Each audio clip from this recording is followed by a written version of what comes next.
I would like to introduce Matt Reed now with Noonan CEO to share a few words. And Matt, thank you for sponsoring this. Thank you, Tony. I'm sure by this third one, y'all are probably tired of hearing me speak, but I'm excited about today's event, and I'm glad to be a sponsor of it. And for y'all, those of y'all who do not know, Noonan CEO is an online business publication here for the area, and we have 9 across the state, and we're excited to be here in Noonan, finishing out our first year and about to cross over 1,500 subscribers. So it's been very successful, and we're very happy with where we are, and appreciate Candace and her staff and the Chamber's support. It's been instrumental. And one thing that I've found in doing this for about a year here in Noonan is even though Noonan is actually our smallest market, we found that it's also our most engaged market from we have Albany, Valdosta, on up to Metro Atlanta. So that's really says something about the business community and the pride that y'all take in businesses here in the area. So I just want to thank y'all again. I'm excited to hear about the state of healthcare. One thing that's one of the big things that we report on every day is the healthcare industry in Georgia. Insurance, all about, ACA and things like that, and how that affects our local hospitals. And one thing's for sure, and Greg can attest to this, is if you don't have a strong healthcare community within your area, there's no jobs that's going to come to you. Economic development is almost impossible. So I'm excited about hearing our speakers today, and thank y'all for participating. And again, thank you for this opportunity. And again, thank you, Matt. All right, so we are here today to hear about the state of healthcare in our county, and we will start with Ann Meisner, President and CEO of CTCA. So, Ann.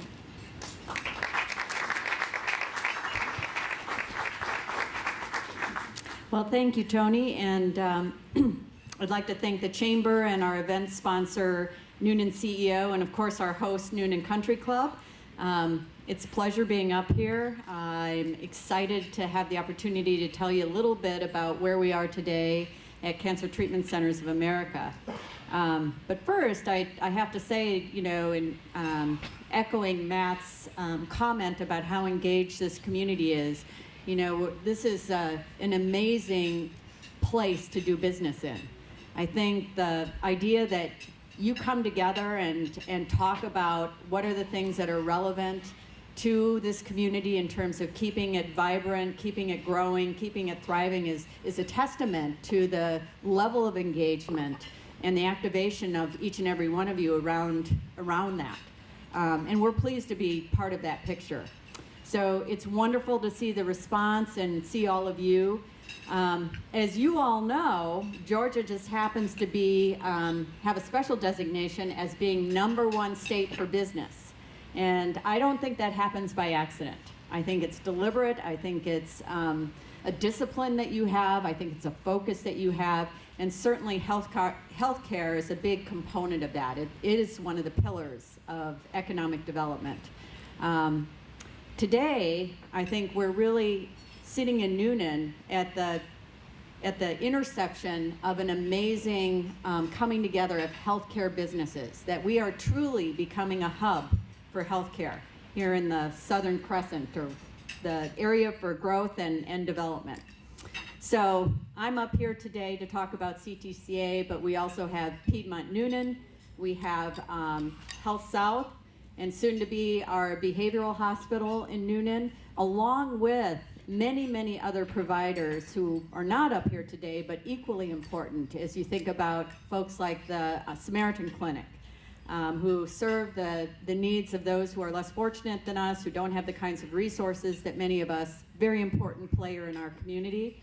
A lot of the specialty services, the urgent care facilities, all of those organizations are important to the ecosystem of healthcare in Noonan and contribute in great ways. So I think it's important that we all recognize that.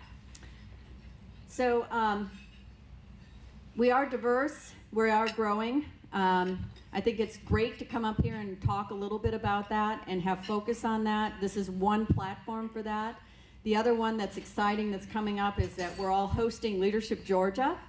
And that is a major tenet for them, just to, again, echo the importance of healthcare in terms of one of the major economic pillars in this state.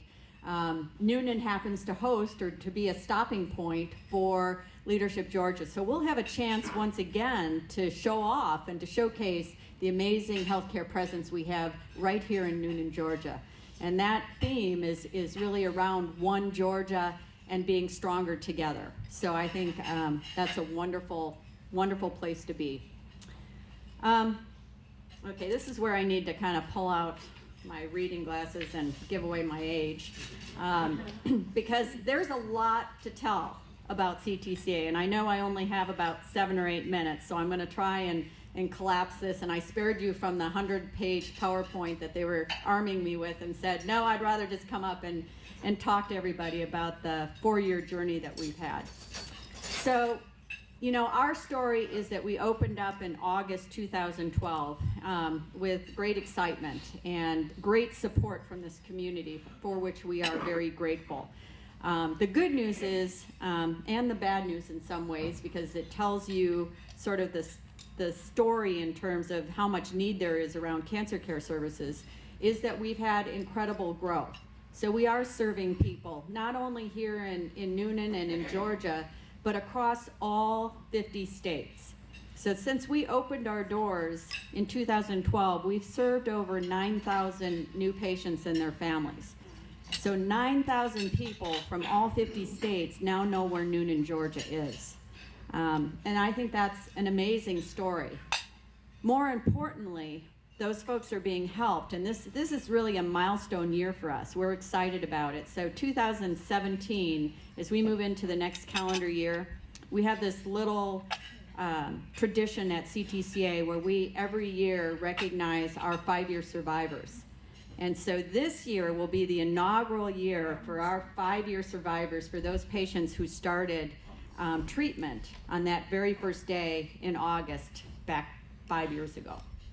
So it's fun to be able to say that, and it'll be wonderful to welcome those folks back. And that's really, quite honestly, why, and if you ask any of the CTCA folks here why they work for CTCA, that'll be the story that they tell you. It's that ability to make that kind of difference and impact.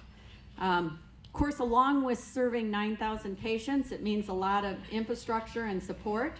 We've literally doubled our physical footprint. I mean, I think for a while the crane became sort of the feature in the Noonan landscape, or the Noonan skyscape. We haven't had the crane for a little bit. A lot of our work right now is more internal in terms of some construction. We're adding another radiation vault. We're doing some work in our diagnostic imaging departments. So their work continues, and we expect to continue to grow. And growth is important, but it's only important because the mission behind it is about helping people. And that's really what it's all about. It's really about being there for people who are facing some of the most difficult decisions and difficult, challenging times in their lives. I typically do this. I ask people we do a little survey in the audience about how many people have experience with cancer, either personally or know somebody. And every single time I do that, just about everybody raises their hand or stands up. And the unfortunate statistics are that 1 in 2 men and 1 in 3 women will be diagnosed with cancer in their lifetimes. So that is a unfortunate and sobering statistic. So think about that, guys, as you're sitting around this table, is that for you gentlemen, half of the men in this room will be dealing with that. For you ladies, 1/3, 30%. So as you look at your tables, you know, it's staggering. So that's the problem that we're trying to solve. I think we're in a good place around being able to help with that, though. And it's our commitment, and I think you have to think about, well, how do you solve for a problem that big? It really starts with having the right people in your organization and having wonderful talent. And we happen to have with us our Chief of Staff, Dr. Alan Yahanda, who is leading our clinical talent. And I'm very proud of that. Since the day we opened, we have now over 200 physicians in multi-specialties from some of the finest medical organizations, academic organizations in this country, including Johns Hopkins, MD Anderson, Cleveland Clinic, NIH, all of the above. So right here in Noonan, Georgia, we're practicing that level of medicine. And so I want you all to be proud of that. I think it's also something that CTCA commits to, that we need to have that level of expertise and talent to deal with really difficult, terrible problems. I think the other ingredient is really about focus on doing the best things for patients in an organization where that's all we do. So we focus specifically on the needs of cancer patients, and we're organized even down to the level of taking care of breast cancer patients in particular ways, lung cancer patients, because not every cancer patient is the same. So it's our commitment to centers of excellence that I think is also helping us serve those 9,000 patients and those many tens of thousands of patients to come. This year, we're very proud of the fact that we've gotten a lot of wonderful accreditation and third-party validation of that level of quality. So this year, we were designated as a cancer program with commendation from the Commission on Cancer, which is really the gold standard for cancer programs. We were also certified as a breast cancer program by the National Accreditation Program for Breast Centers. And we are a member of the American Society of Clinical Oncologists and certified through their Quality Oncology Practice Initiative, or COPI. Those are very high bars in the oncology world, and we're pleased to say that all three of those bars we hit this past year.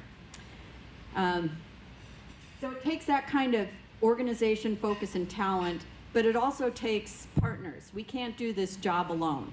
You know, this is just, the kind of people that we serve have complex problems. We need resources to be able to manage and to effectively take care of them. And so we're proud of the partnerships that we've forged over the last 4 years, including Emory Nursing Program, University of Alabama, their nursing and physician assistant programs.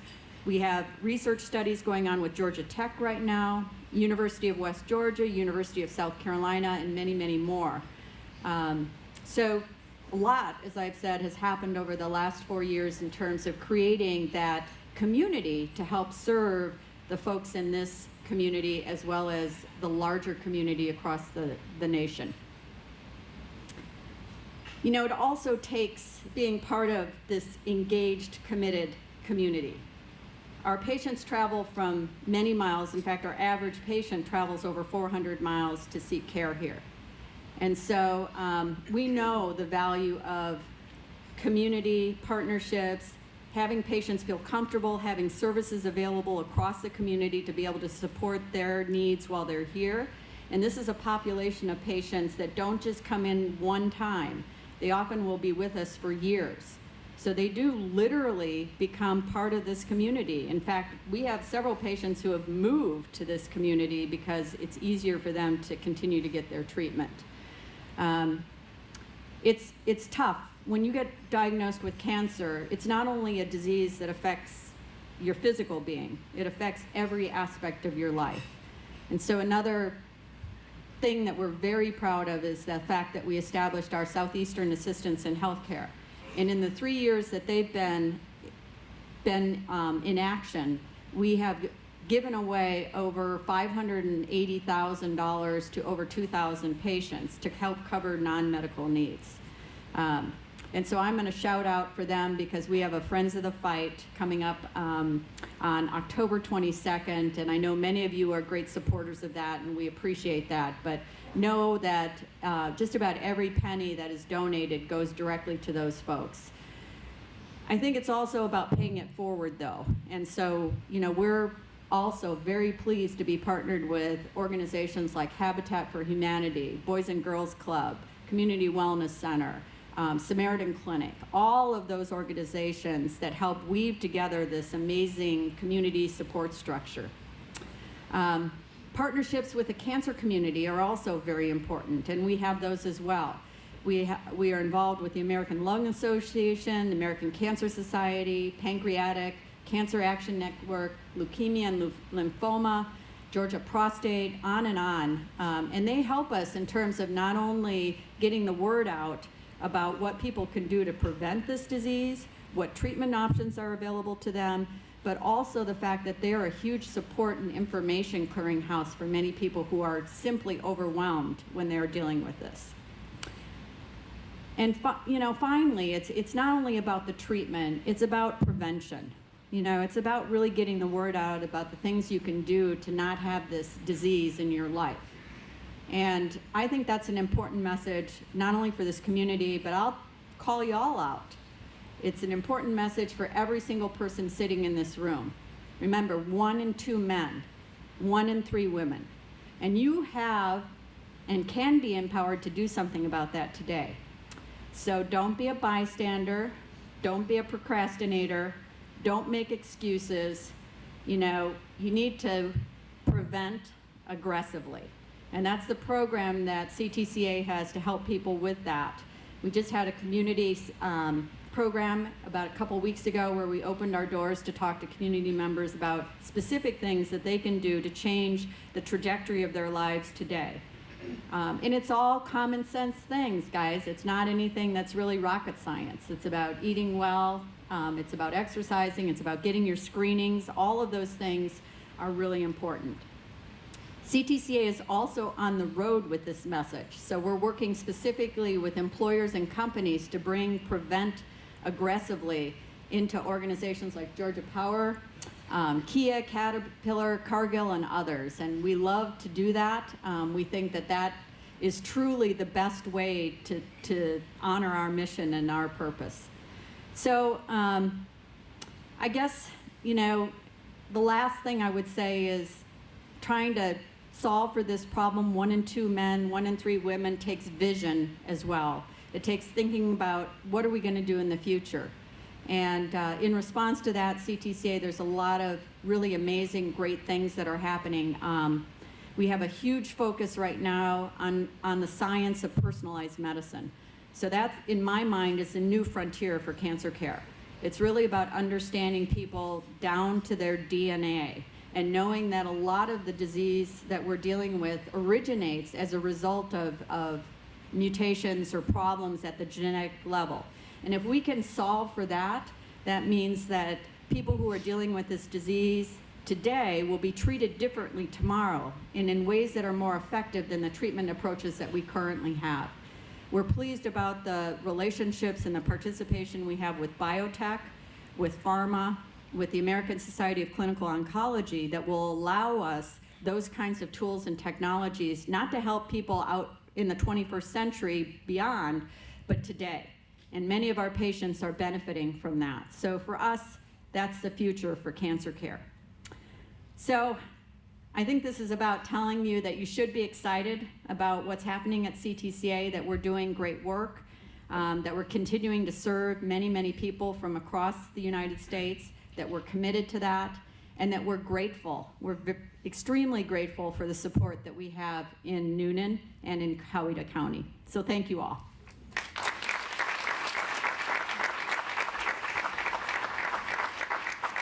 Thank you, Ann.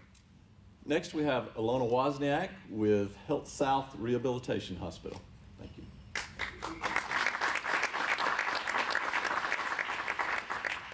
Well, thank you for having me. I would like to echo what Ann said, that this is a great community to be in for healthcare. The support that we have for each other is wonderful. We get patients from both CTCA and from Piedmont Noonan, as well as all of the other Piedmont hospitals, and even as far north as Grady and Kennestone. So we really enjoy being part of this community. Today, I just wanted to share with you a few statistics about the hospital. We opened,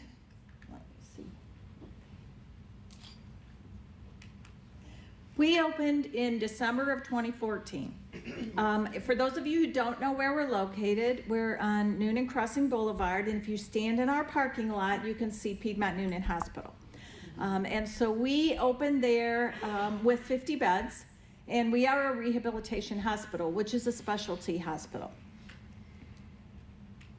Some of our statistics. So being 2015 was our first year that we were open, we had 742 patients that we served.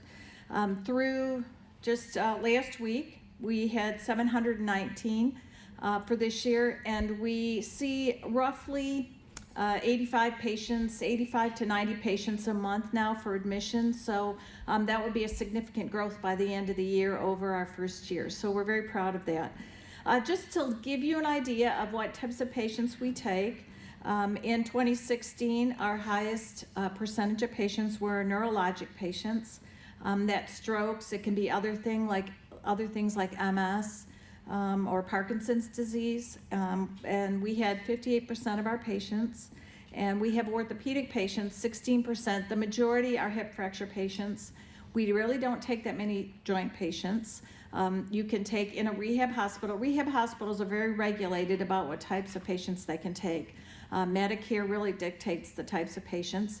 So very few single joints unless you have some very specific things with a single joint replacement. For example, age, you have to be over 85, you have to have a high BMI, or we will take double joint patients. So there are patients now who are getting both knees replaced at the same time, and they can come to our facility. But really, orthopedic-wise, it's mostly hip fracture patients. We do see other diagnoses. What Health South does, it's a little bit different than even other rehabilitation units, because some acute care hospitals have rehabilitation units. Some of those that are near us, Southern Regional has a unit, Cobb Hospital has a unit, Tanner did have a unit, they recently closed their unit. But we at Health South will take patients that have a medical necessity to be at our hospital, which means you have to have the medical need to have nursing care 24/7. We have an all-RN staff 24/7. And then a physician has to monitor your medical needs at the hospital. So we do that with our physical medicine and rehabilitation doctors, and then consultants that we have, internal medicine, pulmonary, nephrology, infectious disease physicians. And so our patients have to have a medical need to be at the hospital as well as a functional need.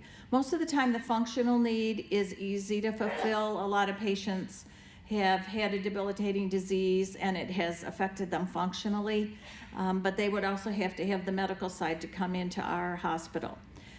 We at Health South look at as many patients as we can possibly serve in this arena. So we don't limit the types of patients we take. We try to look to see if a patient can benefit from being in our hospital. What happens when you come into the hospital is you're required to do 3 hours of therapy a day. That doesn't mean 3 hours back to back, and it's a variety of things. Some of them are functional things. Part of therapy can be folding laundry, which you're going to have to do when you go home again, and maybe somebody has an issue with the motor skill to be able to do that. So we are required to have patients have 3 hours of therapy a day, and it must be PT and OT. It has to be one of those two disciplines, and then speech. So we also have patients with cognitive issues, maybe after a stroke, and speech will work with those patients from a cognitive perspective and also from a swallowing perspective if that's what's appropriate. So our goals are this is our number one goal. We want patients to go home. That's the whole purpose of coming to Health South, is that when you leave, you can go home. And you can resume what might not be a totally normal life as it was before, but you can function at home. You'll probably continue therapy at home with either home care, or you can go to an outpatient rehab facility. But we want our patients to go home. And this number, right now we're in the low 9% for patients that go from us to a nursing home. We want that to be even lower. We do everything we can to get that lower. We try to support families, because a lot of times it's not about the patient not wanting to go home. They do want to go home, but their family might have some issues. So we do everything we can to get patients and their families the support that they need to be able to go home.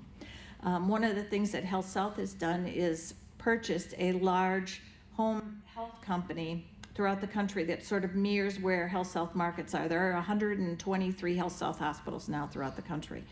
And so they mirror with home care the hospitals that Health South has. And for us, they in turn purchased Care South, which is one of the local home health companies. And so what we try to do is create this continuum of care so that patients can go home after they've been to us.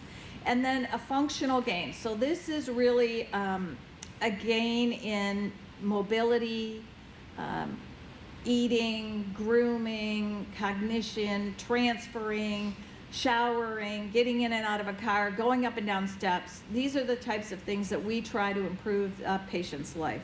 And so for us, we have an average gain of 35 points. So what this means is that patients come in and they will be at maximal assistance. So whether it's eating or, like I said, grooming, showering, whatever the case might be, and this 35-point gain in sort of lay terms means that when they leave, they'll need minimal assistance, which could be something like, instead of really having to do every single thing for the patient and helping them eat, this might mean just having to open their milk carton because they can't pull a milk carton open when they leave. But really, it allows patients to be able to lead somewhat of a normal life. Maybe when they leave, they'll have to have somebody set up a meal for them or make them a sandwich and put it in the refrigerator, but they can go in the refrigerator and get that sandwich out and be able to function at home.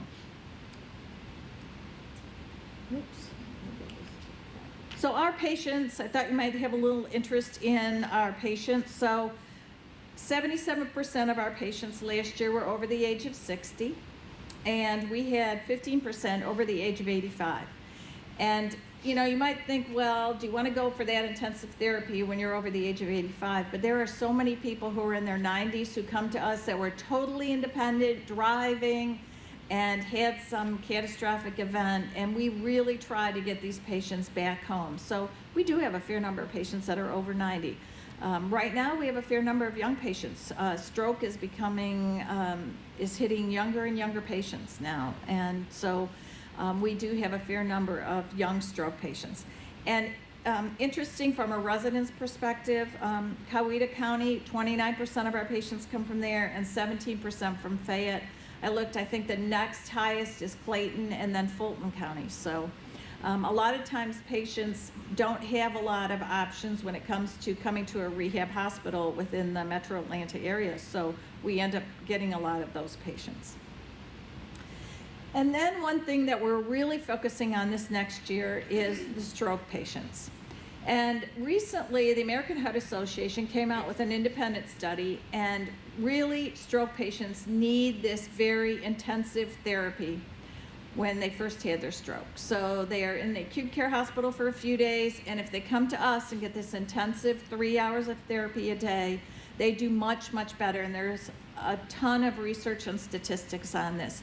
So what this is led for us to do is to try to get more stroke patients at the hospital and make sure people are aware of this and that their option is to go to a rehabilitation hospital. This is one of the few diagnoses that most insurance companies will never question about where you're sending a patient, because there is so much data to tell you that stroke patients should come to us in the rehabilitation hospitals.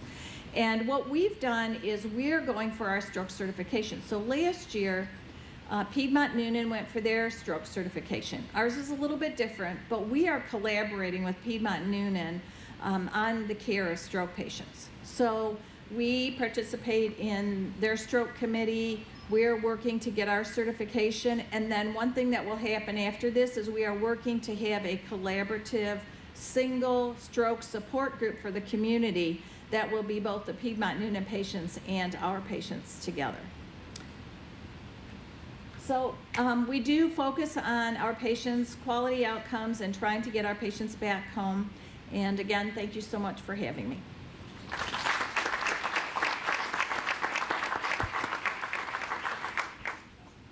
Thank you. And now Mike Robertson with Piedmont Noonan Hospital.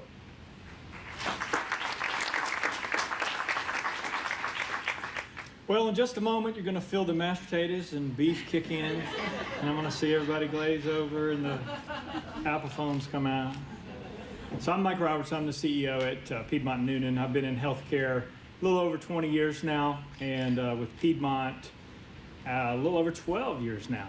Been here in Coweta County for 4 and full-time at Noonan for almost 3. So I think it's again a great privilege to be here speaking to you guys, be up here with my colleagues, and I think each one of us looks at healthcare through a different lens, but the common mission is taking care of patients. I don't know that any of us can say that healthcare is getting easier. I wish it was, but if you watch any of the national debates on, whether it's a presidential or vice presidential, read any paper, etc., it's getting more and more complicated. And, it takes a lot of hardworking folks to kind of navigate that. So much like these ladies, I wanted to bring an update to you about what we're doing at Piedmont Noonan, and specifically over the last year. So I kind of put this together. I know you guys can't see this in the back, but think of it in the sense of past, present, and future. Where we've been, where we're at currently, and where we're going. Our goal, especially with Piedmont coming in 2007 and building a new hospital in 2012, is really to be the hospital of choice, in the sense that patients don't have to leave for care. That's the goal. There will always be things that we cannot do as a community hospital. Brain surgery. I don't know that we necessarily want to do brain surgery at Noonan. I think it'd be something great to shoot for. But if you've heard me speak before, if it's you or your family, you probably, from a volume standpoint, don't want to be at Noonan having brain surgery because the doctor says, I've done one of these in the last year. You've got certain services have to have a certain amount of volume. So brain surgery probably wouldn't be something that we'll go after. But we want to be the hospital of choice and be able to provide in a very high quality, service-oriented fashion what we can close to home. Again, we've looked at staffing and engagement. As all business owners know, you're only as strong as your teammates, your employees, your staff. Keeping them engaged and balancing your turnover for both good and bad reasons. You got to keep an eye on that. And then also in healthcare, looking at really the economics and how do you make that business work. The mission is take care of patients, but in the Sisters of Mercy system, there's a quote about no margin, no mission, and I think that's true. You've got to have some type of margin to have a mission. So some facts and figures. I won't bore you with this, but a little over 1,000 employees now. Over almost 1,300 deliveries, 58,000 ER visits last year, and growing. That's crazy. We're 28 beds, and to see 58,000, we're on track for about 59, maybe 60 this next year. Anybody seen the Interstate Exchange pop up over my way off of Poplar Road? I don't think that will slow down. The ER visits, the trauma care, that sort of thing will continue to come. 6,000 surgeries, 65,000 outpatients, and a little over 8,000 inpatients admissions. So again, from a work standpoint, that's what we've been able to do. Now, from a staffing standpoint, when you go back a couple years ago, the new hospital was open, but we had 2 floors that were dark. The lights were off. We didn't have patients necessarily to put in. Again, that hospital was obviously built for the future, just like I mentioned a second ago about the Interstate Exchange. It's in a really bad location right now. You've got to be going that way to us or to Health South, in theory, to be over kind of in that neck of the woods. But once that Interstate Exchange gets there, that whole area is going to grow. So when we look at growth and turnover and being able to keep staff, these are some stats. Been able to decrease our overall nursing turnover. That's key. We all need nurses. Again, West Georgia's here. I know West Georgia Tech's here, and growing nurses. We need more. We need more. All of us need more, and it's a real challenge. But being able to keep the folks you have in a challenging environment is very important. So we've worked very, very hard on that. I'll show you an engagement slide. The thing that I would point out is on the far right, the gray was 2015, the black is 2016 at Noonan, and then the red is System Piedmont Healthcare. But what you can see is this is an advisory board engagement survey. We've been able to move our what we call disengaged or ambivalent folks either up to the next level or move them out of the organization, using, again, very simple business terms, high, medium, and low performers. As you move your bar higher and higher, expect higher quality, higher service, to the community that you serve. Some people just don't react well to that, and that's okay. There's plenty other places outside of our 3 hospitals that those folks can go work at, right? So again, working on moving those people up, but also engaging our work staff. I know we had a dinner the other night, and a gentleman's father, it's on our chamber board, a gentleman's father's in our hospital, and he asked me the question. He said, some of your nurses are so compassionate. How do you teach that? You can't teach compassion. You can't. You have to hire for fit. From a compassion standpoint, you got it or you don't. And again, healthcare is tough. You heard, again, my colleagues say that. We've got to have the right people. We want to keep the right people, keep those folks engaged. So, again, worked really well. You can see some of the nursing breakdown there, but it's just increased year after year. So we're excited about that. We actually have no agency in our hospital right now. It's the first time in 2 years I haven't had a contracted agency nurse in my hospital. So, again, great opportunity for us. All right, so from a margin standpoint, you gotta again, no margin, no mission. Where are you going? Well, when the hospital, the new hospital was built, same volume of patients, so to speak, came to the new hospital. We had 2 floors, dark, and again, you can't have a brand new hospital and have the same volume of patients. So you've got to do some things differently. So from a margin standpoint, we've been able to take that from a loss margin to a positive margin. We were break even last year. We're still waiting on our audits this year, but looks like we're going to be a very positive margin, which again is a great thing. That helps us invest in the future, and I'll talk about some of those things that we're going to invest in. But when we look at where that margin comes from, I wish I could tell you that the government's paying us more, the insurance. I know there's a lot, again, and we can handle these questions here in a little bit as far as insurance and all of our rates going up and who's getting that, and of course the United stuff that Piedmont just went through. But I can assure you that nobody's at the table going, we really want to pay you guys more money for doing a damn good job. Nobody's doing that. We haven't come across that. Have you guys come across? No, okay. So it's not just us. So you've got Medicare shortfalls, you've got Medicaid shortfalls. So it's about expense reductions. And so anytime you talk about expense reductions in healthcare, people believe you're talking about cutting staff or cutting bedside nursing.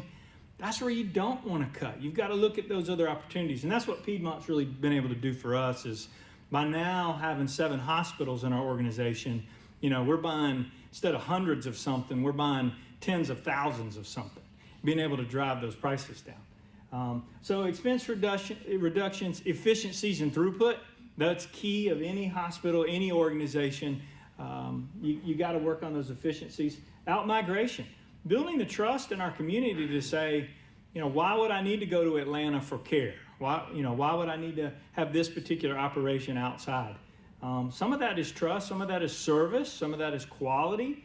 I'm proud to tell you that of our facilities in Piedmont, Noonan has the highest quality. We rank each other month to month, year to date, and we've been able to move from, again, at the time there were 5 or 6 hospitals. We were routinely closer to the bottom of that list. We've been able to move that to the top. So we sit in typically the first or the second position. So we're extremely proud of that. But other areas for margin for us, general medicine, 16%, orthopedics, that's our other big one. Cardiovascular at 14, radiology at 12, oncology at 9, general surgery at 8. And then you can see some of the other little smaller circles. They're important as well. But you can see what makes up the majority of our service lines and our margin. So as a not-for-profit, again, a lot of times, especially with the city folks or the government folks, we'll talk about, what does it mean from a tax standpoint, and what do you do back or what do you give back? So looking at just fiscal 16, just at Noonan, a little over $18 million back. And that's cost of goods that in theory could have been charged for, cost of services. And basically that big half of that pie is what you see there. Those are services. The yellow piece is things where we do health benefits or health fairs, or we donate money to a cause. We recently donated about $25,000 to purchase vision machines for the school system. That was nine vision machines that they needed. That falls into that bucket. So again, our goal is to, as we get better and better, take that and give it back to our community and being able to balance out the quality of services that we have. What that does not include is the golf tournament. I get asked that a lot. Where does the golf tournament fall? That falls into a marketing bucket, and we're proud to sponsor the chamber and the golf tournament, but that number is not part of that $18.5 million. So from a balancing act standpoint, healthcare is pretty simple. It's pretty simple, just like your business. It's payment, cost, profit or loss. That's it, okay? So I put this teeter-totter thing together for you to give you an example of how teetery, I don't know if that's a word, probably sound like George Bush, strategery, teetery. It's a teetery slide. But what it shows you is the balancing act that you have to do as far as margin's concerned. On one side you have the good payers, if you will. On the other side, you don't have as good payers. And you got to have a balance of that to continue forward and to keep growing. And so if you look, again, I'm sorry you can't see this, but on this middle, on the middle, the big person there on the right, that's actually Medicare inpatient. We actually lose money on Medicare inpatients. Now we make money on Medicare outpatients. So for those of you that are on Medicare and you have your blood drawn or your CT or your x-ray, something like that, we make a few pennies on you. But if you have pneumonia and get admitted, we lose money on you. So we've got to be able to balance that. So when a hospital necessarily talks about losing money, it's not necessarily about those that can't pay. It's about the cost structures. It's about the reimbursement structures. Again, very, very challenging. And you've got to have a good balance of these things. Otherwise, you won't be here. And as you move towards the bottom, you see the payment is getting smaller and smaller on the left. The teeters to the right. And you've got a large amount of Medicare, Medicaid, and self-pay. And so you end up with a situation where you're not viable. Southern Regional is in that very situation today. So they are shedding services. They're shedding their ER, their dialysis, anything that they see as a, quote, money loser, they're shedding. And the challenge with that is, again, those patients got to go somewhere. So, again, the point of this slide is it's a balance game. You can quote me on the teetering thing. Hiring, again, growing, good stuff, got 1,000 employees. I still need at least 34 more nurses today. So if you know friends, family, give us a call. Again, continuing to grow. Some of the awards that we've won, achievement-wise, moving into the future, and I know we're just about out of time. We finished up our NICU build, a little over $1.5 million. That's being able to deliver babies down to 27, 28 weeks of gestation. We're going to have a newsworthy event here coming up this, I'll say in the next few months. What's the right word? I'm going to screw this up. Quintuplets? 4? Is that right? Quintuplets? We're going to have quintuplets. Quadruplets, see? All right. That was a test. All right. No, not tuplets. So we're going to have 4 babies at one time from one lady. All right? That takes a lot of planning. Let me put it that way. It takes a lot of planning on everybody's part, mom's part, dad's part, hospital's part. But that's going to be a newsworthy event. We're going to be able to do that here in Coweta County at Noonan. So it's really cool to be able to provide that level of service. We won an award, America's Best Hospital for Patient Safety. It's an award from the Women's Choice. It's a voice of women, and they use CMS data and patient satisfaction data. So again, we were super proud of winning that. On the oncology front, again, that's one of our big bubbles, one of the things that we're focused on as well. We've co-located all of our cancer services on campus. We brought our LINAC from across the street on the bypass to the main campus. We're in the process of relocating our breast center. We've got some new services ongoing there. And I know we've talked in the past about the MD Anderson certification. And again, I know you heard Ann talk about MD Anderson. Again, they set the bar, and we all look to them as experts, and they do a great job. So we're glad to be partnered with them as well. Infrastructure, we've built a new heart failure clinic. I always like, every time I come to the country club, they have great food here, by the way. I think everybody probably enjoyed their lunch. But on Rotary days, we have catfish, fried catfish. And high salt, high sodium, high fat can lead to heart failure. Not that you'd get that from the country club, don't get me wrong. But a heart failure clinic is something that we need, and we obviously rolled that out this year. We've spent over $1 million in just routine capital, $2 million in construction projects over the last couple of years. So all in all, we're probably about $250–260 million invested in Piedmont Noonan. You heard about the stroke. Lona mentioned the stroke. We were certified from that here recently, and then on a stroke honor roll. Again, it's just like a heart attack. Time is muscle, and we're proud to be able to be a stroke certified center. Things, a few other awards: Most Wired Award, Leapfrog, Patient Safety. That's a national patient safety organization, and they rank hospitals. We were one of 2 in Piedmont. Last year we were one of 17 in the state of Georgia, so we're extremely proud about that. Piedmont Healthcare won a AJC award this past year. So where are we going at Noonan? Trying to move along here. Where are we going at Noonan? PCI, that's the big comment or big topic of discussion around our water cooler. That's basically coronary intervention. So if you come in with a heart attack or what's called a STEMI, you are taken to Atlanta or Fayette, or you may have to be flown to another entity, Emory, Kennestone, Grady, you name it. That's been something that we've been working on for some time. We'll be able to roll that out in the next 12 months. So we're going through that planning and building now, so we're excited about that. The campus study, we're doing a 50-year plan. They did a great job building the facility and looking ahead. Now what we're trying to do is say, now that they build it and they will come plan is over, now we've got to look to the future. Where does the tower go? Where do the next medical office buildings go in relationship to the interstate exchange and so forth? So we're working on that. 5th floor is the only floor in the hospital that we have available patient space. Now that's where, if you've been there, half of that is our ICU, the other half is all offices and so forth. So we are putting a plan together to gut that and put an additional 20 rooms into the hospital in the meantime as we grow. And then, of course, physician recruitment. We've got to continue to grow in all our specialty areas and specifically primary care.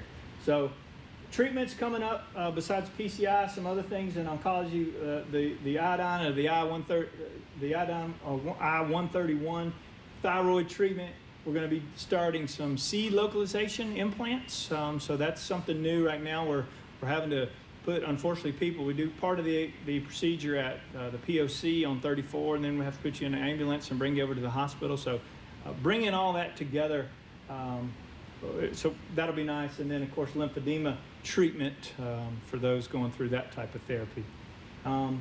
Piedmont Healthcare, what's going on there?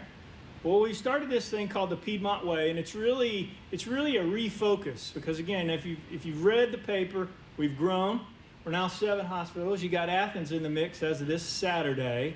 There's a big hoopla going on right now. I chose to speak here to you fine folks. Plus, they're not real candid on the orange today if you were in Athens over the weekend. So the orange isn't a favorite color of theirs. But we're glad to have them on board.